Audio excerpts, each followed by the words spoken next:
नमस्कार दोस्तों, कैसे आप सब लोग। उम्मीद है आप सब अच्छे होंगे और अपनी तैयारी को बड़े बेहतरीन ढंग से कर रहे होंगे। आज हम आपके सामने लेकर आए हैं एक इम्पोर्टेंट टॉपिक, और ये जो टॉपिक है ये हो जाता है आपका भारतीय कृषि और वाणिज्य व्यापार से। और इस वीडियो में आपको टोटल मिल जाते हैं 50 क्वेश्चन, और ये प्रैक्टिस सेट हो जाता है हमारा 1। ठीक है, ये 1 प्रैक्टिस सेट हो जाता है भारतीय कृषि, वाणिज्य और व्यापार से संबंधित। तो इसमें आपको कृषि के क्वेश्चन मिल जाएंगे, वाणिज्य के और व्यापार के क्वेश्चन मिल जाते हैं। सेट नंबर हो जाता है हमारा 1। और देर बिल्कुल नहीं करेंगे, शुरू करेंगे आज का हमारा इम्पोर्टेंट वीडियो। और ये जो हमारा कृषि से संबंधित वीडियो है, ये आपका जो लेटेस्ट डाटा है 2024 का, उस पर ही आधारित आपको देखने को मिलेगा। सारे क्वेश्चन आपके जो है नए सिरे से हमने लिए हैं इस प्रैक्टिस सेट में। तो चलिए देर नहीं करेंगे, शुरू करेंगे आज का हमारा पहले क्वेश्चन से। और वीडियो शुरू करने से पहले अगर अभी तक आपने हमारे चैनल को सब्सक्राइब नहीं किया है तो आप सब्सक्राइब कर सकते हैं, वीडियो को अपने दोस्तों में भी शेयर कर सकते हैं। पहला क्वेश्चन हो जाता है हमारा, पहला क्वेश्चन हो जाएगा, निम्नलिखित में से कौन सा एक कोको का प्रमुख उत्पादक देश नहीं है। यहाँ से पूछा गया कौन सा नहीं है कोको का प्रमुख उत्पादक देश।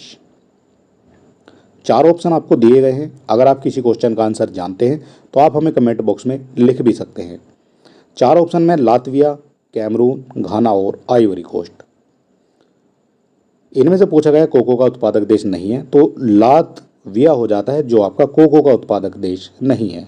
और कोको के जो उत्पादक देश हैं उनमें आपके कैमरून हो जाता है, घाना हो जाता है, आइवरी कोस्ट हो जाता है, इसके अलावा इंडोनेशिया भी हो जाएगा, नाइजीरिया भी हो जाता है। तो ये जो आपके दिए गए हैं कोको के प्रमुख उत्पादक देश दिए गए हैं। ठीक है, और यहाँ से इम्पोर्टेंट आपके लिए ये हो जाता है जो आइवरी कोस्ट है, जो आपका ऑप्शन नंबर डी में दिया गया है, ये दुनिया के लगभग 33% कोको का उत्पादन करता है। ठीक है, इम्पोर्टेंट आपका ये हो जाएगा। आपसे पूछा गया था कोको का प्रमुख उत्पादक देश नहीं है, तो वो लातविया हो जाता है। और जिसमें सबसे ज़्यादा जो आपकी कोको उत्पादित करता है वो हो जाता है आपका आइवरी कोस्ट। ठीक है, ऑप्शन नंबर ए यहाँ पर आपका बिल्कुल करेक्ट हो जाएगा। और ये एक्स्ट्रा पॉइंट के माध्यम से जो है आपने समझ लिया है सबसे ज़्यादा कोको का उत्पादक देश कौन सा है। निम्नलिखित में से कौन सा भारत का राज्य कहवा का सर्वाधिक उत्पादक है। कहवा का पूछा गया है सर्वाधिक उत्पादक।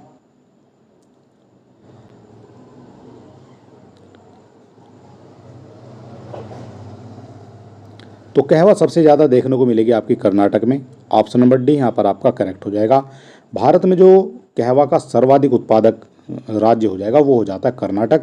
और इसमें लगभग 70% जो है पूरे देश की, पूरे भारत की बात करेंगे तो लगभग 70% जो है ये अकेले पैदा करता है आपका कर्नाटक। ठीक है, इसका जो उत्पादन करता है तो 70% का उत्पादन करता है आपका कर्नाटक। इसके अलावा बाकी राज्यों में केरल भी आ जाता है। केरल में लगभग 23% के आसपास जो है आपकी ये उत्पादित करता है केरल। ठीक है, और डी हो जाएगा यहाँ पर आपका इसका करेक्ट आंसर। निम्नलिखित में किस क्षेत्र में मोटे अनाज वाली फसलें उगाई जाती हैं। मोटे अनाज वाली फसलें उगाई जाती हैं, तो जो मोटे अनाज वाली फसलें हैं वो उगाई जाती हैं आपकी ऊंचाई वाले ऊपरी क्षेत्र में। क्यों उगाई जाएंगी ऊपर वाले क्षेत्र में, ऊंचाई वाले क्षेत्र में? क्योंकि इन फसलों को जो है सिंचाई की जो सिंचाई होती है उसकी अधिक आवश्यकता नहीं होती है। ठीक है, सिंचाई की जो है अधिक आवश्यकता नहीं होगी, इसलिए ये जो है आपके ऊंचाई वाले ऊपरी क्षेत्र पर जो है उगाई जाती है। और इनमें कौन कौन सी हो जाती है, तो इनमें आपको बाजरा देखने को मिल जाएगा, बाजरे के अलावा मक्का देखने को मिल जाएगी। ठीक है, ये भी ऊंचाई पर उगाई जाती है। और इसके अलावा जो है ज्वार भी देखने को आपको मिल जाती है। ठीक है, ये बाजरा, मक्का, ज्वार जो है ये ऊंचाई पर उगने वाली फसलें हो जाती हैं, और ये मोटे अनाज वाली फसलें भी हो जाती हैं। ठीक है, ऑप्शन नंबर ए यहाँ पर आपका बिल्कुल करेक्ट हो जाएगा। निम्नलिखित में से कौन सा एक सही सुमेलित है पूछा गया आपसे, कौन सा सही सुमेलित हो जाएगा। तो सबसे पहले असम की बात करेंगे तो असम में जो है गेहूं का उत्पादन नहीं होता है। असम में हो जाएगा आपका चाय का उत्पादन सर्वाधिक। ठीक है, उत्तर प्रदेश में जूट नहीं होगी, ये गलत हो जाएगा। उत्तर प्रदेश में हो जाता है गेहूं का उत्पादन। ठीक है, गेहूं हो जाता है आपका उत्तर प्रदेश में। केरल की बात करेंगे तो रबर जो है सबसे ज़्यादा हो जाती है केरल में। और चाय जो है गुजरात में नहीं होगी, ये भी गलत हो जाएगा। चाय हो जाएगी आपकी असम में। ठीक है, इस तरह से आपसे पूछा गया सही सुमेलित कौन सा है, तो केवल सी हो जाएगा जो यहाँ पर आपका सही दिखाया गया है। ठीक है, option number C is the correct answer. निम्नलिखित युग्मों में कौन सुमेलित नहीं है, कौन सा सुमेलित नहीं है इन युग्मों में से। एक तरफ आपकी फसल दी गई है, एक तरफ आपके देश दिए गए हैं, कौन सा सुमेलित नहीं है ये आपको बताना है।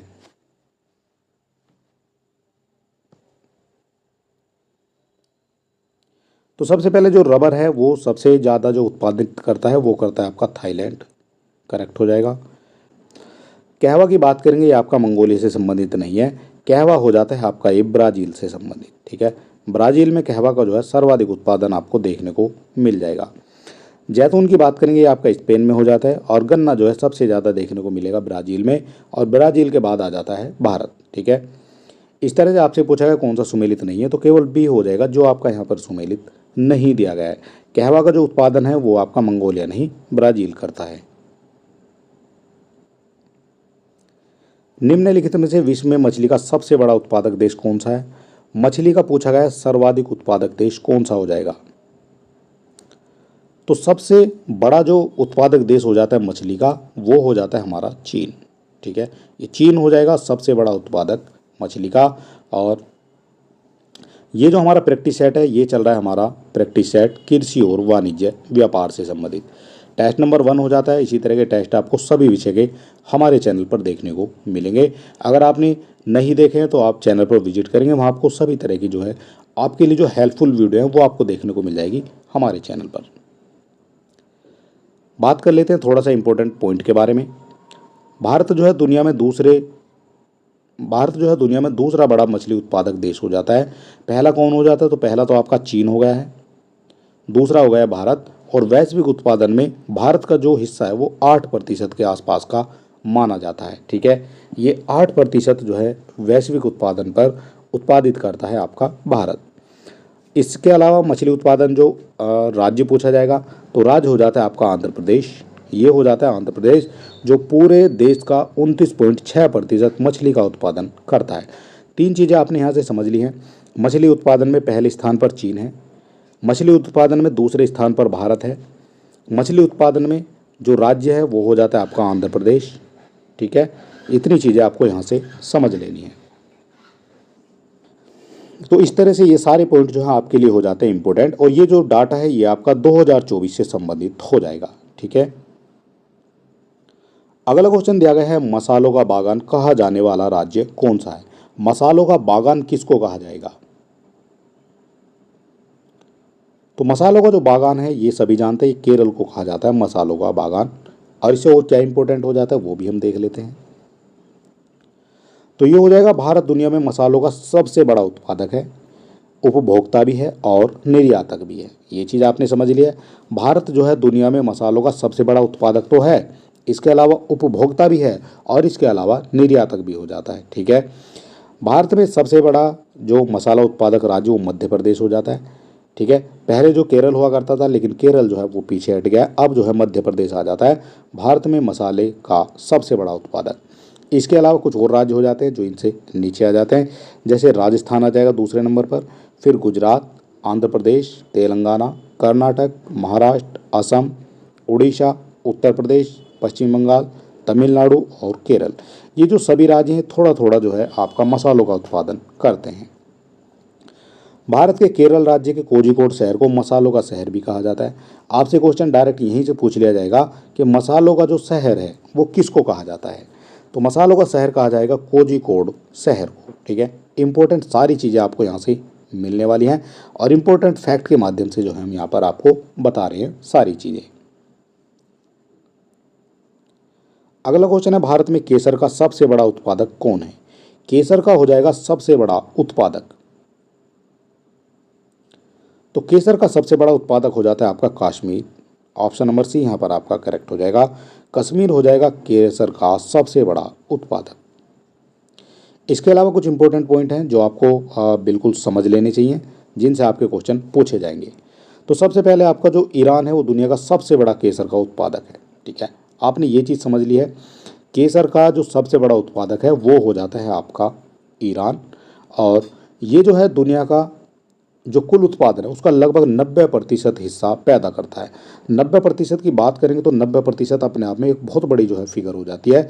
90% जो है केवल ईरान करता है, और बाकी जो 10% है, 10% में आपका स्पेन आ जाएगा, भारत, ग्रीस, इटली, ये जो आ जाते हैं बाकी 10% में। इतनी चीज़ें आपको समझ लेनी है इस एक्स्ट्रा पॉइंट के माध्यम से, ठीक है। तो 90% में अकेला ईरान आ जाता है, और बाकी 10% में आके 4-5 देश आ जाते हैं। आज जो है ईरान के बाद भारत केसर का जो है दूसरा सबसे बड़ा उत्पादक देश हो जाता है। ये बात है आपकी सितंबर जो गया है अभी हमारा 2024 में, इसमें जो है ईरान के बाद भारत जो है केसर का दूसरा सबसे बड़ा उत्पादक देश बन गया है, ठीक है। पहले तीसरे नंबर पर आता था, अब जो है भारत दूसरे स्थान पर आ गया है केसर के उत्पादन में। कश्मीर में केसर की खेती को बढ़ावा देने के लिए साल 2010 और 11 में राष्ट्रीय केसर मिशन की शुरुआत भी की गई थी।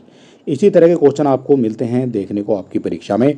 आपसे ये पूछा जाएगा जो केसर की खेती के लिए बढ़ावा देने के लिए राष्ट्रीय केसर मिशन की शुरुआत कब की गई थी, तो ये की जाती है 2010-11 में। कश्मीरी केसर जो है वो साल 2020 में जीआई टैग भी मिल चुका है कश्मीरी केसर को। ये भी इम्पोर्टेंट है, ये भी आपसे डायरेक्ट पूछ लिया जाएगा कि कश्मीरी केसर को जीआई टैग कब मिला है, ठीक है, मिला भी है या नहीं मिला है, तो ये मिल जाता है आपका 2020 में। और ये इंपॉर्टेंट क्वेश्चन हो जाएगा, हिंदी में जो है केसर को, हिंदी में इसको केसर कहा जाता है, और उर्दू में इसी को जो है जाफरान के नाम से जाना जाता है, ठीक है। आपसे जाफरान दे दिया जाएगा, वो भी केसर है, और केसर तो केसर है ही, ठीक है। ये इंपॉर्टेंट पॉइंट हो जाते हैं जो आपकी परीक्षाओं में पूछे जाते हैं। निम्नलिखित में से कौन फसलें अधिकांशतः निर्वाह मूलक कृषि के अंतर्गत पैदा की जाती हैं? इस क्वेश्चन का आंसर देने के लिए सबसे पहले आपको इस निर्वाह मूलक शब्द का जो है पता होना चाहिए, क्या हो जाता है निर्वाह मूलक कृषि।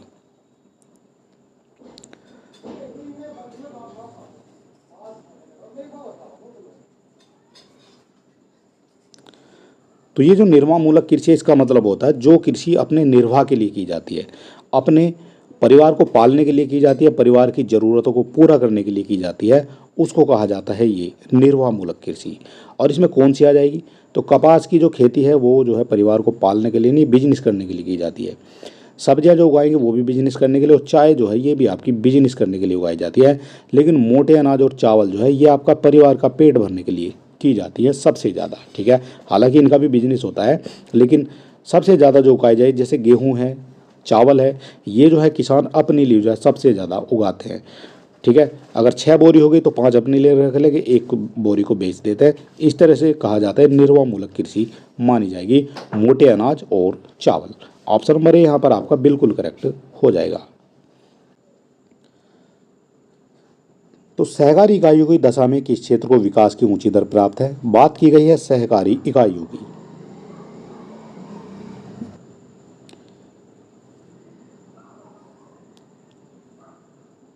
तो सहकारी इकाई जो है ये हो जाती है आपकी जो छोटे छोटे व्यक्ति या छोटे छोटे जो समूह होते हैं, उस तरह से ये एक सारे जो है मिलकर एक समिति बना लेते हैं, और इसमें जो है इस प्रकार से छोटे छोटे उद्योग ये करते हैं। आप इस तरह से समझ सकते हैं, एक पूरा गांव है, ठीक है, और गांव में लगभग 100 आदमी रहते हैं। तो ये 100 आदमी जो है कृषि करते हैं, और ये 100 आदमी जो है मार्केट में जाकर सामान को जो अगर बेचेंगे तो इनको 100 के 100 आदमियों को मार्केट में जाना पड़ेगा। तो इसका ये क्या जो है एक जुगाड़ करते हैं, इनमें से 100 आदमियों में से 4 आदमियों को जो है चुन लिया जाता है, ठीक है। और ये 4 आदमी जो हैं पूरे जो आपकी सामान होता है उसको जो है मार्केट में लेके बेचेंगे, मार्केट में ले जाएंगे और बेच कर आ जाएंगे। और भी जो है काफ़ी सारे काम इनको करने पड़ते हैं, और इस तरह से इसको जो है एक समिति का रूप दे दिया जाता है, ठीक है। तो जो 100 के 100 आदमी हैं उनका जो है समय बच जाता है, ठीक है, और वो जो है अपने दूसरे काम तब तक कर लेते हैं। तो इस तरह से इसको जो है समिति कहा जाएगा। और ये जो समिति है इसको जो है सबसे ऊँची दर प्राप्त है चीनी में, क्योंकि चीनी में जो है सबसे ज़्यादा समितियाँ बनाई गई हैं, ठीक है। इसका जो है संचालन करते हैं, और इस प्रकार से जो सहकारी क्षेत्र उसमें चीनी उद्योग में जो है सबसे ज़्यादा इकाइयाँ जो है देखी गई हैं चीनी उत्पादन में, ठीक है। सबसे ऊंची दर जो चीनी में ही मानी जाती है सहकारी इकाइयों की, ठीक है। काफ़ी सारी जो है सहकारी इकाई हैं जो चीनी से संबंधित है, जो गन्ना उगाते हैं, और गन्ने को जो है सहकारी समितियों में दे दिया जाता है, और वहाँ से फिर जो है वो डायरेक्ट मिल को सप्लाई कर दिया जाता है, ठीक है। इस तरह से जो है समितियाँ बनाई जाती हैं। भारत में तंबाकू का सबसे बड़ा उत्पादक राज्य कौन सा है? तंबाकू का हो जाता है सबसे बड़ा उत्पादक राज्य। तो तंबाकू में जो सबसे बड़ा उत्पादक राज्य है वो हो जाता है आपका गुजरात। ठीक है, बात हो रही है 2024 की, तो 2024 में गुजरात हो जाता है आपका तंबाकू का सबसे बड़ा राज्य। तो ऑप्शन में तो आपका गुजरात दिया नहीं गया है, तो ये आपके सभी जो है इनकरेक्ट हो जाएंगे। ठीक है, ऑप्शन में अगर आपका गुजरात होता तो आप गुजरात लगा सकते हैं, लेकिन गुजरात जो है यहाँ पर नहीं दिया गया है। ठीक है, और इससे संबंधित जो इम्पोर्टेंट पॉइंट हैं वो क्या हो जाते हैं। तंबाकू अनुसंधान संस्थान या आंध्र प्रदेश के राजमुंद्री में स्थित है। ये आपसे पूछा जाता है जो तंबाकू अनुसंधान संस्थान है ये कहाँ स्थित हो जाएगा, तो ये हो जाता है आंध्र प्रदेश के राजमुंद्री में। विश्व स्वास्थ्य संगठन यानी WHO की विश्व स्वास्थ्य सभा ने 1988 में 31 मई को विश्व तंबाकू निषेध दिवस के रूप में मनाने का प्रस्ताव पारित किया था। कब किया गया है, डेट आपको याद रखनी है, तो ये हो जाती है 31 मई 1988 को। और इस दिन जो है पहला विश्व तंबाकू निषेध दिवस भी मनाया गया था। तंबाकू निषेध दिवस मनाया गया था, कब मनाया गया था, पहली बार 31 मई 1988 को। और तब से जो है 31 मई को जो है विश्व तंबाकू दिवस के रूप में मनाया जाता है। ठीक है, 31 मई को हर साल जो है मनाया जाता है विश्व तंबाकू निषेध दिवस। अगला पॉइंट हो जाएगा हमारा, इस वर्ष विश्व का जो थीम है वो क्या हो जाएगी। विश्व स्वास्थ्य संगठन ने जो तंबाकू दिवस की थीम है वो क्या रखी है, तो ये हो जाती है बच्चों को तंबाकू उद्योग के हस्तक्षेप से बचाने के लिए 2024 का जो है विषय चुना है। ठीक है, ये विषय चुना है बच्चों को तंबाकू उद्योग के हस्तक्षेप से बचाने के लिए। इसके अलावा तंबाकू के बारे में और क्या आपसे पूछा जाता है, तो आपसे पूछा जाएगा जो तंबाकू है उसका जो पौधा है वो कहाँ का है। तो तंबाकू को अमेरिका का मूल पौधा माना जाता है। तंबाकू जो है अमेरिका का मूल पौधा है, और भारत में तंबाकू को जो लाने का श्रेय है वो दिया जाता है पुर्तगालियों को। ये क्वेश्चन कई बार बना है। ठीक है, भारत में तंबाकू को लाने का श्रेय पुर्तगालियों को जाता है, और इन्होंने 1605 ईस्वी में भारत में इसकी खेती करना शुरू की थी। कब की थी, 1605 में की थी। कौन लाया था इसको भारत में, तो पुर्तगाली लाए थे। ये पौधा कहाँ का है, तो अमेरिका का मूल पौधा हो जाता है। इसके अलावा कुछ और इम्पोर्टेंट पॉइंट है। चीन के बाद भारत जो है दुनिया में तंबाकू का दूसरा उत्पादक राज्य है। सबसे पहले चीन जो है सबसे ज़्यादा तंबाकू का उत्पादन करता है, और चीन के बाद जो है भारत दुनिया में दूसरे नंबर पर हो जाता है तंबाकू उत्पादन करने में। इसके अलावा सबसे जो इम्पोर्टेंट पॉइंट है इसका वो हो जाता है भारत में शीर्ष तंबाकू उत्पादक राज्य, तो इसमें हो जाता है जो गुजरात है, इसमें हो जाएगा गुजरात। ये भारत में कुल उत्पादन का 45% हिस्सा जो है उत्पादित करता है। ठीक है, गुजरात हो जाता है सबसे ज़्यादा। इसके बाद 2 नंबर पे आ जाता है आपका आंध्र प्रदेश, जो पूरे भारत का लगभग 20% के आसपास जो है उत्पादित करता है। तीसरे नंबर पर उत्तर प्रदेश भी आ जाता है, ये 15% है, और कर्नाटक आ जाता है जो 8% के आसपास का तंबाकू का उत्पादन करता है पूरे भारत का। ठीक है, पूरे भारत की बात यहाँ पर की गई है। तो सबसे पहले नंबर पर आपका गुजरात है, दूसरे पर आंध्र प्रदेश है, तीसरे पर उत्तर प्रदेश, और 4 पर आपका कर्नाटक आ जाता है।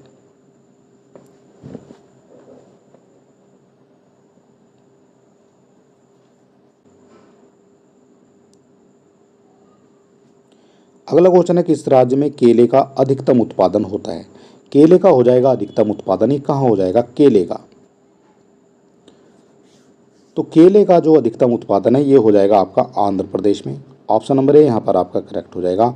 और यहाँ पर जो दिखाया गया है एक्स्ट्रा पॉइंट के माध्यम से, भारत में आंध्र प्रदेश केले का सबसे बड़ा उत्पादक राज्य है, और यहाँ की जो मुख्य फसल वो केला ही है। ठीक है, कहाँ की मुख्य फसल केला है, तो ये आंध्र प्रदेश की हो जाएगी जो मुख्य फसल केला है। इसके पश्चात जो उत्पादित करते हैं उसमें महाराष्ट्र भी आ जाता है, कर्नाटक आ जाता है, तमिलनाडु और उत्तर प्रदेश, ये भी जो है केले का उत्पादन करते हैं लेकिन बहुत कम मात्रा में। भारत में मसालों का जो सर्वाधिक उत्पादक है वो कौन सा हो जाएगा। भारत में मसालों का सर्वाधिक उत्पादक,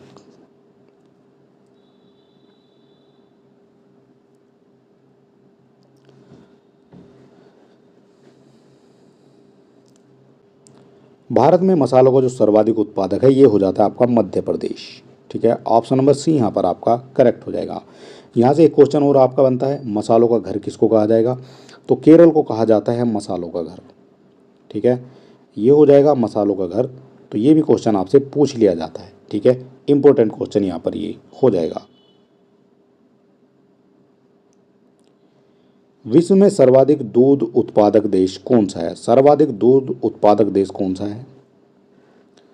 तो सर्वाधिक जो दूध का उत्पादन करता है वो करता है अपना भारत। ऑप्शन नंबर डी यहाँ पर आपका करेक्ट हो जाएगा। और दूसरे स्थान पर आ जाता है आपका अमेरिका। ठीक है, दूसरे स्थान पर अमेरिका आ जाता है, पहले नंबर पर आपका भारत आ जाता है। इंपॉर्टेंट क्वेश्चन ये हो जाता है। भारत में सर्वाधिक गन्ना पैदा करने वाला राज्य कौन सा है? सर्वाधिक गन्ना पैदा करने वाला राज्य, तो सर्वाधिक जो गन्ना पैदा करेगा वो हो जाता है आपका Uttar Pradesh. Option number D यहाँ पर आपका करेक्ट हो जाएगा। ठीक है, उत्तर प्रदेश हो जाता है सबसे ज़्यादा गन्ना उत्पादन करने वाला राज्य। और इसके अलावा अगर दूसरे नंबर पर पूछ लिया जाए तो महाराष्ट्र हो जाता है। ठीक है, ये भी आपसे पूछ लिया जाएगा। और तीसरे पे पूछ लिया जाएगा तो आपका हो जाता है फिर कर्नाटक। ठीक है, तीनों जो हैं आपको यहाँ पर याद रखने हैं। भारत के लिए किस देश में सोयाबीन की खेती का सर्वाधिक क्षेत्रफल है? सोयाबीन की खेती का सर्वाधिक क्षेत्रफल हो जाता है, ये कहाँ हो जाएगा ये आपको बताना है। तो सोयाबीन की खेती के लिए जो सर्वाधिक क्षेत्रफल है ये हो जाता है आपका मध्य प्रदेश में। ऑप्शन नंबर ए यहाँ पर आपका करेक्ट हो जाएगा। और इसके अलावा मध्य प्रदेश भारत में सोयाबीन का सबसे बड़ा उत्पादक राज्य है। और इसके बाद आपका महाराष्ट्र और राजस्थान आ जाते हैं दूसरे और तीसरे नंबर पर। विश्व में फलोत्पादक के रूप में भारत का क्या स्थान है? भारत का स्थान पूछा गया है विश्व में फलोत्पादक के रूप में।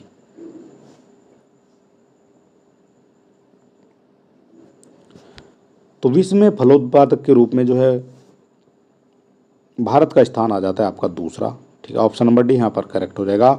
फल और सब्जी के उत्पादन में भारत चीन के बाद दूसरे स्थान पर पहुंच गया है। ठीक है, फल में भी और सब्जी में भी, इन दोनों के उत्पादन में जो है चीन आ जाता है सबसे पहले और भारत आ जाता है दूसरे नंबर पर। ठीक है, और यहाँ से इम्पोर्टेंट ये हो जाएगा कि हिमाचल प्रदेश को हम फलों के कटोरे के रूप में भी जानते हैं। आपसे पूछा गया है फलों का कटोरा किसको कहा जाता है? तो फलों का कटोरा कहा जाता है आपका हिमाचल प्रदेश को। निम्नलिखित में से कौन सा कृषि उत्पाद अपने निर्यात से देश के लिए सर्वाधिक विदेशी मुद्रा प्राप्त करता है? अपने निर्यात से देश के लिए सर्वाधिक विदेशी मुद्रा प्राप्त करेगा।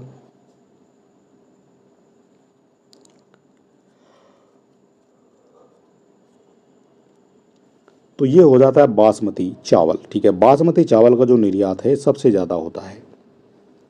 और इसमें बासमती चावल की जो किस्में हैं वो सबसे अधिक जो विदेशी मुद्रा अर्जित करने वाली है उसमें हो जाती है पूसा बासमती जो 1121 है। और ये जो है उच्चतम विदेशी मुद्रा अर्जित करने वाली किस्म मानी जाती है। नाम आपको याद रखना है, पूसा बासमती 1121। भारत में निम्नलिखित में से कौन सा राज्य देश का 70% से अधिक कॉफ़ी का उत्पादन अकेले करता है? 70% से अधिक का उत्पादन करेगा अकेले, तो वो हो जाता है आपका कर्नाटक। ऑप्शन नंबर डी यहाँ पर आपका करेक्ट हो जाएगा। ठीक है, कर्नाटक हो जाएगा जो कॉफ़ी का उत्पादन करेगा अकेले।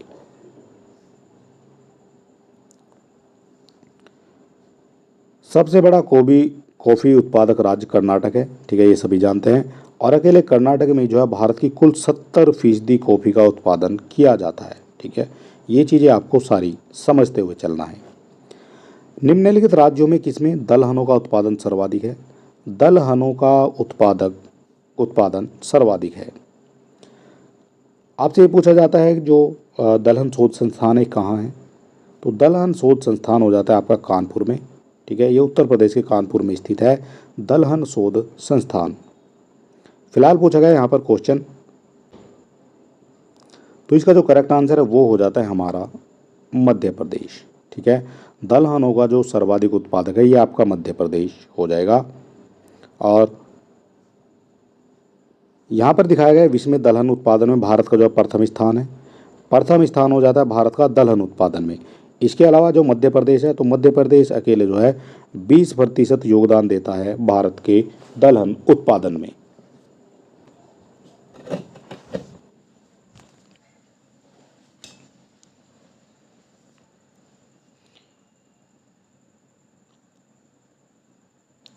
अगला क्वेश्चन है विश्व में धान उत्पादन में भारत का स्थान क्या है? धान के उत्पादन में भारत का जो स्थान है वो क्या हो जाएगा?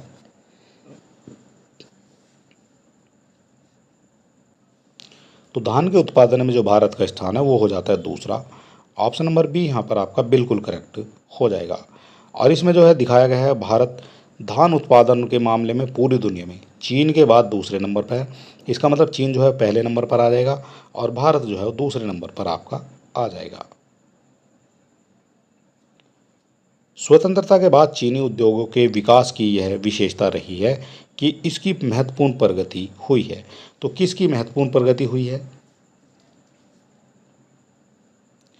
तो जो सबसे महत्वपूर्ण प्रगति हुई है वो हुई है सहकारी क्षेत्रों की। ठीक है, ऑप्शन नंबर सी यहाँ पर बिल्कुल करेक्ट आपका माना जाएगा। ठीक है, सहकारी क्षेत्रों की जो है महत्वपूर्ण प्रगति हुई है।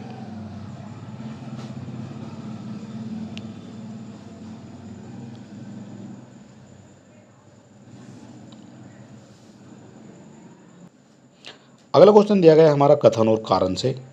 कथन और कारण से भी आपके क्वेश्चन पूछे जाते हैं। ऊपर आपका दिया गया है कथन और नीचे आपका कारण दिया गया है। भारत की शुष्क पेटी की जो अर्थव्यवस्था है वो प्रधानतः कृषि आधारित है। तो पहला तो आपका ये करेक्ट हो जाएगा। जो शुष्क पेटी की अर्थव्यवस्था है ये आपकी कृषि आधारित हो जाएगी। कारण की बात करेंगे, इसमें द्वितीय हरित क्रांति के लिए बहुत क्षमता है।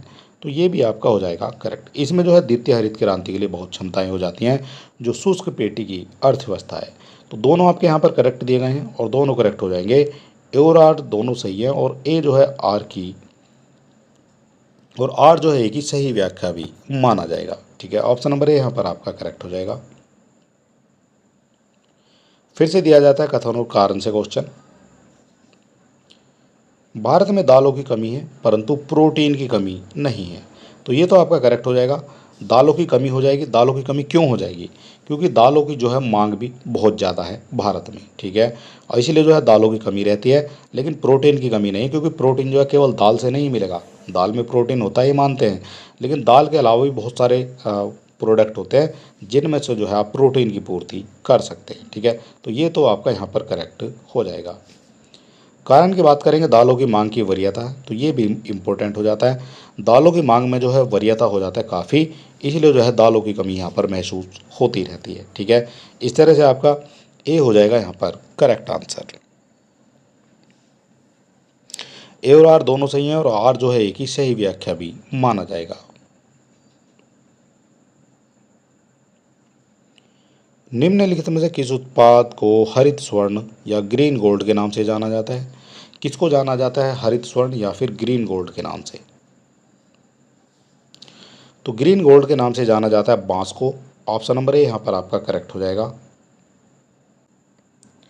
तो बांस संसाधन में मध्य प्रदेश जो है वो देश में पहले स्थान पर आ जाता है। ये इंपॉर्टेंट है और ये आपको याद रखना है। आपका जो क्वेश्चन बनेगा वो इसी तरह से बनता है। बांस उत्पादन में सर्वाधिक जो है सबसे नंबर 1 पर कौन है? तो मध्य प्रदेश हो जाएगा। दूसरे नंबर पर पूछा जाएगा तो अरुणाचल प्रदेश और तीसरे पर आपका महाराष्ट्र आ जाएगा। यहाँ से भी आपको ये याद रखना है। भारत में राज्यों में कौन सा राज्य चावल का सर्वाधिक उत्पादन प्रति हेक्टेयर करता है? सर्वाधिक उत्पादन करता है तो ये कौन हो जाएगा? तो सर्वाधिक जो उत्पादन करता है ये करता है आपका पंजाब। ऑप्शन नंबर डी यहाँ पर बिल्कुल करेक्ट आपका माना जाएगा। तो यह बात की गई है जो आपका प्रति हेक्टेयर के हिसाब से। ठीक है, अगर आपसे पूछा जाए ओवरऑल में देश में कुल चावल का जो उत्पादन है वो कौन करता है, तो ओवरऑल की बात करेंगे अगर पूरे में पूछा जाएगा तो ये करेगा पश्चिम बंगाल। यहाँ पूछा गया प्रति हेक्टेयर के हिसाब से, तो प्रति हेक्टेयर के हिसाब से करता है आपका पंजाब। ठीक है, ऑप्शन नंबर डी यहाँ पर आपका बिल्कुल करेक्ट हो जाएगा। ठीक है, पंजाब राज्य है जो आपका प्रति हेक्टेयर के हिसाब से करेगा। ओवरऑल की बात करेंगे तो पश्चिम बंगाल जो है सबसे ज़्यादा धान का उत्पादन करता है। सूची को सूची 2 से सुमेलित कीजिए और सूचियों के नीचे दिए गए कूट से सही उत्तर का भी आपको चयन करना है। सुमेलित करने के लिए दिया गया है ये क्वेश्चन आपको। तो यहाँ आपको बता देना है जूट जो है ये आपका हो जाता है पश्चिम बंगाल से संबंधित, चाय आपके असम से संबंधित हो जाएगी, गन्ना उत्तर प्रदेश से हो जाता है और रबड़ जो है केरल से संबंधित हो जाएगी। इस तरह से ए का हो जाता है 4 और ए का 4 केवल एक ही ऑप्शन में दिया गया है। बी का हो जाता है 3, सी का हो जाता है हमारा 2 और टी का हो जाता है 1। ऑप्शन नंबर ए जो है यहाँ पर आपका करेक्ट हो जाएगा। ठीक है, इसी तरह से जो है आपको मैचिंग करने के लिए क्वेश्चन दिया जाएगा। मक्का, सरसों, मूंग फसल की चक्र सघनता है। मक्का, सरसों और मूंग की जो फसल चक्र है उसकी सघनता हो जाती है लगभग 300% के आसपास। ठीक है, सी हो जाता है यहाँ पर इसका करेक्ट आंसर। सघनता किसको कहा जाएगा? तो सघनता कहा जाता है उसको जब एक ही समय में जो है एक निश्चित समय में और निश्चित क्षेत्र पर जो है फसलों में जो है गैप नहीं दिया जाता और साथ ही साथ जो है फसलें लगा दी जाती हैं। ठीक है, अब ये लगा दिया, इसके कटते तुरंत बाद दूसरी लगा दी, इसके तुरंत बाद दूसरी लगा दी, उसको जो है सघनता कहा जाएगा। आपको जो है यहाँ पर समय बिल्कुल भी नहीं मिलेगा। भारत में केसर मुख्यतः उगाई जाती है। ये क्वेश्चन हमने ऊपर आपको कराया है, लेकिन वो दूसरी तरह से क्वेश्चन था। आपसे पूछा गया भारत में केसर का मुख्यतः उगाई जाती है, तो ये उगाई जाती है कश्मीर में। ऑप्शन नंबर बी यहाँ पर आपका करेक्ट हो जाएगा। दुनिया में केसर का जो सबसे बड़ा उत्पादक है वो ईरान हो जाता है, ये आप सभी जानते हैं। और केसर का जो अंग्रेजी नाम है वो हो जाता है आपका सैफरोन। ठीक है, केसर के पौधे का जो वानस्पतिक नाम है वो क्रोकस सटाइवस हो जाता है। इसके अलावा जो आपका केसर है इसको कहा जाएगा कुमकुम और जाफरान। तो यही जो है यहाँ पर आपका करेक्ट हो जाएगा। ठीक है, केसर के पौधे का वानस्पतिक नाम पूछा जाता है, क्रोकस सैटाइवस हो जाता है। इनके जो अन्य नाम है वो कुमकुम हो जाता है और जाफरान हो जाता है। अंग्रेजी नाम पूछा जाएगा तो ये हो जाता है सैफरोन। निम्न में से किस मसाले को मसालों का राजा कहा जाता है? ये राजा दिया गया यहाँ पर, मसालों का राजा कहा जाएगा। तो मसालों का राजा कहा जाता है ऑप्शन नंबर सी यानी काली मिर्च को।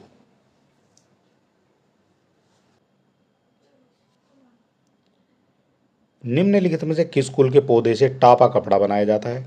टापा कपड़ा बनाया जाएगा किस कुल के पौधे से? तो जो टापा कपड़ा है ये बनाया जाता है आपका मोरेशी कुल के पौधे से, और इसके अंतर्गत जो है आपका सहतूत भी आ जाता है। ठीक है, मोरेशी कुल में आपका सहतूत आ जाएगा, और एक आ जाता है आपका अंजीर का जो है पौधा आ जाता है इसके अंतर्गत ही। ठीक है, उन सभी से जो है आपका इन पौधे का जो प्रयोग है वो किया जाता है आपका टापा कपड़ा बनाने में।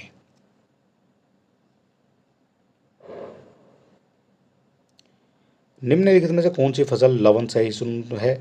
लवन सहिष्णु हो जाती है वो कौन सी फसल हो जाएगी? तो लवन सहिष्णु जो है ये आपकी हो जाती है चुकंदर। ऑप्शन नंबर डी यहाँ पर आपका करेक्ट हो जाएगा। ठीक है, लवन सहिष्णु फसल तो ये चुकंदर हो जाती है।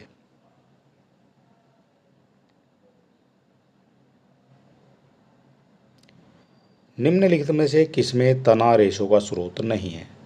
तना जो है वो रेशों का स्रोत नहीं है। तो रेशों का जो स्रोत नहीं मिलेगा वो मिलेगा आपको कपास में, देखने को नहीं मिलेगा, क्योंकि जो कपास है ये आपकी उसका जो फल होता है, जो बीज होता है यानी फूल होता है, वहाँ से जो है देखने को आपको मिल जाएगा।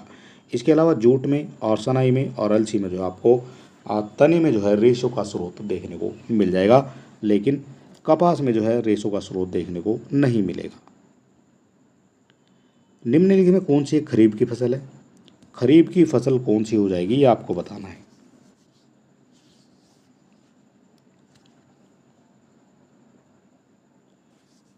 तो खरीफ की फसल इनमें से हो जाती है सोयाबीन। ठीक है, ऑप्शन नंबर डी यहाँ पर आपका करेक्ट हो जाएगा। खरीफ की फसल हो जाती है आपकी सोयाबीन। इसके अलावा जो बाकी फसलें हैं उनमें क्या क्या हो जाता है? भारत में मुख्यतः 3 फसलें जो है ऋतु में पाई जाती हैं। रबी की बात करेंगे तो रबी हो जाता है गेहूँ, जौ, चना, मटर, सरसों। ये सभी जो है रबी की फसलें हो जाती हैं, और इनको बोया जाता है अक्टूबर नवंबर में जो है इनको बोया जाता है, और फरवरी मार्च में जो है इनको काट लिया जाता है। खरीफ की बात करेंगे तो अरहर, मक्का, धान, गन्ना, कपास, ये हो जाती है खरीफ की फसल। ठीक है, खरीफ की जो फसल है ये आपकी लगाई जाती है लगभग जुलाई के आसपास। इसके बाद आ जाती है तीसरी जायद, जिसमें जूट, राई, सब्जियां हो जाती है ककड़ी, खीरा, तो ये हो जाती है आपकी जायद की। ठीक है, तो ये जो है गर्मियों की फसल हो जाएगी, और गर्मी कब से शुरू होती है? तो अप्रैल मई से जो है गर्मी शुरू आपकी हो जाती है, तभी से जो है ये लगाई जाती है। ठीक है, सारी जो है तीनों आपने देख लिया कौन सी किससे संबंधित हो जाएगी। निम्नलिखित में से कौन सी खरीफ की फसल नहीं है? खरीफ की फसल नहीं है वो कौन सी हो जाएगी?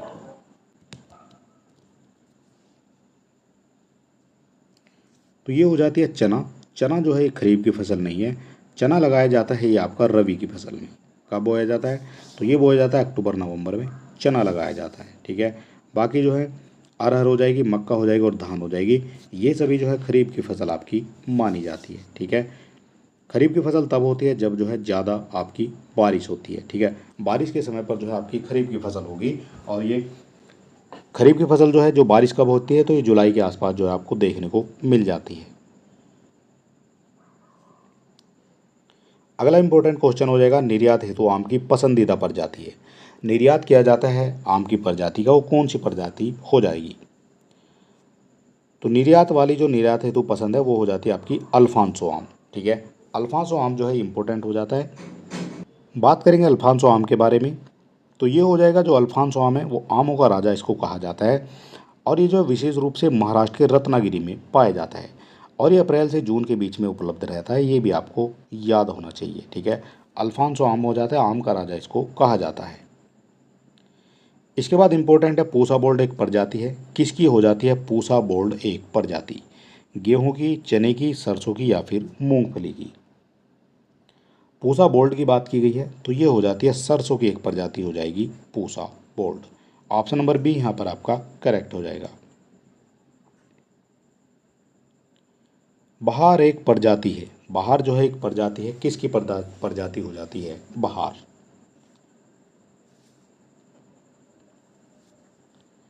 तो ये हो जाएगी अरहर की। ठीक है, बहार जो है एक अरहर की प्रजाति हो जाती है।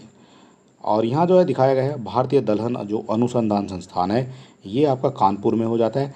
और इनके द्वारा जो है अरहर की नई किस्म पूसा 952 और ICPL 880 39 विकसित की गई है। ठीक है, ये जो दोनों हैं ये आपकी नई किस्में हैं, तो इनको भी आपको जो है याद रखना होगा। ये 2024 में जो है ये बनाई गई हैं इनके द्वारा।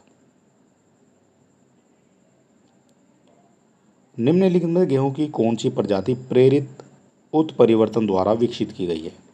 प्रेरित उत्परिवर्तन क्या होता है?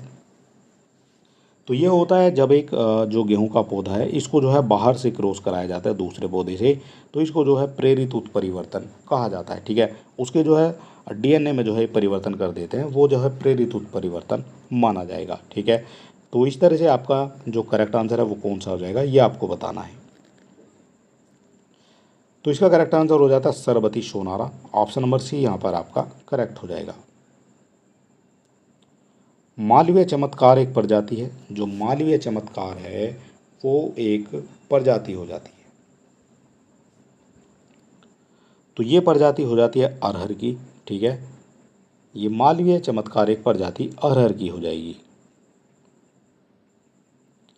गंगा वाराणसी एक प्रजाति है। जो गंगा वाराणसी है ये किसकी प्रजाति हो जाती है? तो गंगा वाराणसी हो जाएगी, ये आपकी एक आंवले की प्रजाति हो जाती है गंगा वाराणसी। और आंवले से जो है एक क्वेश्चन पूछा जाएगा आपसे, इसकी जो है प्रजाति कौन कौन सी हो जाती हैं? तो नरेंद्र आंवला 25 ये इसकी प्रजाति हो जाती है। और नरेंद्र आंवला 26 ये भी जो है इसकी प्रजाति मानी जाती है। राज 3077 एक प्रजाति है। जो राज 3077 है वो एक प्रजाति हो जाएगी। ये सभी प्रजाति हैं, इनसे भी आपके क्वेश्चन पूछे जाते हैं इसी तरह से। 42 नंबर क्वेश्चन हो जाता है और आपको बताना है इनमें से जो है करेक्ट कौन सा हो जाएगा। तो राज 3077 प्रजाति जो है ये हो जाएगी आपके गेहूं की प्रजाति। गेहूं की वो कौन कौन सी प्रजाति हो जाती हैं? तो गेहूं के जो उन्नत हैं उनमें DBW आ जाएगा, DBW 370, DBW 371, DBW 372, DBW 316 और DBW हो जाता है आपका 55। ठीक है, इंपॉर्टेंट क्वेश्चन ये हो जाएगा। पूसा सिंधु गंगा की प्रजाति है। पूसा सिंधु जो है, पूसा सिंधु गंगा ये एक प्रजाति हो जाएगी किसकी? पूसा सिंधु गंगा हो जाती है ये गेहूं की एक प्रजाति। ऑप्शन नंबर ए यहाँ पर आपका करेक्ट हो जाएगा।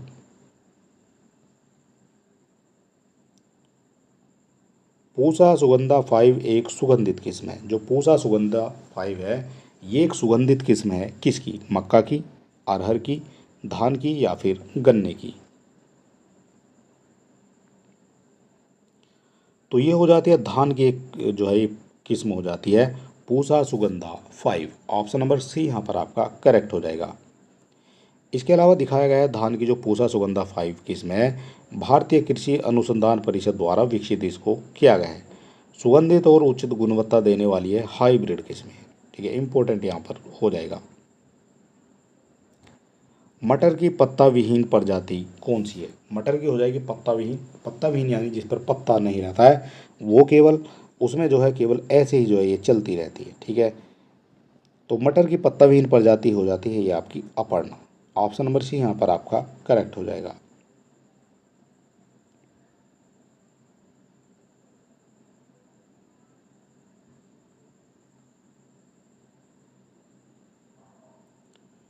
बारानी द्वीप किस फसल की किस्म है? जो बारानी द्वीप है वो किस फसल की किस्म हो जाएगी? तो बारानी द्वीप हो जाती है धान की। ऑप्शन नंबर सी यहाँ पर आपका करेक्ट हो जाएगा। माही सुगंधा किस फसल की प्रजाति है? माही सुगंधा हो जाएगी और ये हो जाती है, ये भी एक धान की जो है प्रजाति हो जाती है। ठीक है, धान की प्रजाति हो जाएगी माही सुगंधा।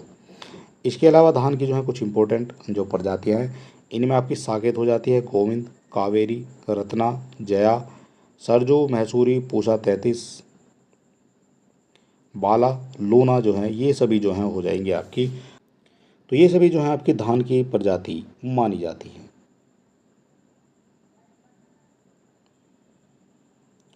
निम्नलिखित में कौन सी बासमती चावल की संकर प्रजाति है?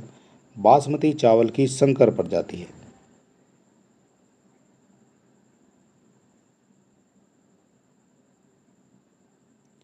आपसे पूछा गया बासमती चावल की जो संकर प्रजाति है वो कौन सी हो जाएगी? तो बासमती चावल की जो संकर प्रजाति है ये हो जाती है Pusa RH10। Option number A यहाँ पर आपका करेक्ट हो जाएगा। खड़ी फसल की कटाई करने से अब पहले अगली फसल की बुआई करना क्या कहलाता है? तो ये कहलाएगा रिले। ठीक है, रिले हो जाता है जो एक चीज़ जो है यहाँ पर ख़त्म नहीं हुई और दूसरी यहाँ पर जो हमने चला दी है, तो इसको जो है फिर रिले कहा जाएगा। और खड़ी फसल की कटाई करने से पहले अगली फसल की बुआई करने को जो है रिले खेती कहा जाएगा। एक किसान जिसके पास एक हेक्टेयर से 2 हेक्टेयर तक जोत है उसे क्या कहा जाता है?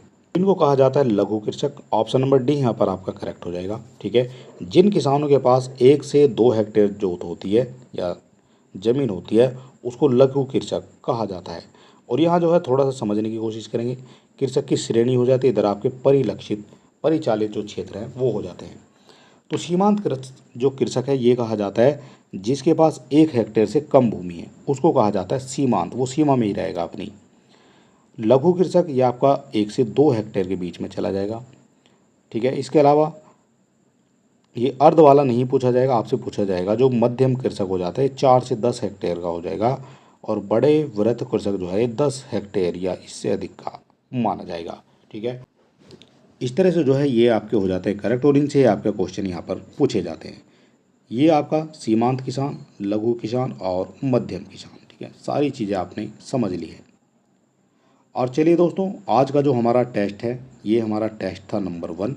ठीक है, और टेस्ट आपको कैसा लगा, क्वेश्चन आपको कैसे लगे, आप हमें कमेंट बॉक्स में लिख सकते हैं। आप अगर किसी तरह का सुझाव देना चाहते हैं तो भी आप हमें कमेंट बॉक्स में लिख सकते हैं।